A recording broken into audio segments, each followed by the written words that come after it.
يوم يقوم الناس لرب العالمين. يا لطيف، يوم يقوم الناس لرب العالمين. هم الناس في الدنيا يقوموا لمن؟ الآن الناس تقوم في الصلاة لله، حافظوا على الصلوات والصلاة الوسطى وقوموا لله قانتين. لكن هذا القيام كم يستغرق من وقتكم؟ كم يستغرق؟ لكن يوم القيامة القيام كله لله في يوم كان مقداره 50,000 سنة، أطول قيام. ولذلك سميت القيامة بالقيامة لوجود القيام فيها لله. لا ترى في الآخرة أحد جالس ولا أحد نايم مستلقي أبد، الكل قيام ينظرون.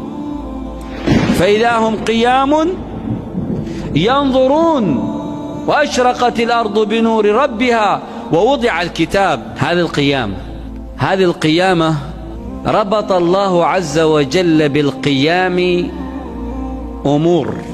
الأمر الأول العرق، لو جلس لغرق في عرقه، ولو استلقى لغرق في عرقه، ولكن واقف رافع رأسه ينظر إلى السماء.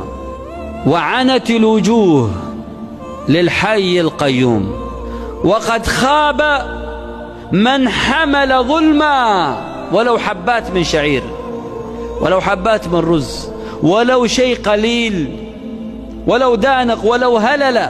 بعض الناس ما يرد الهلل، يقول لك هذا السعر ب1.5 بس ما عندي هلل، روح خذ لك أي شيء.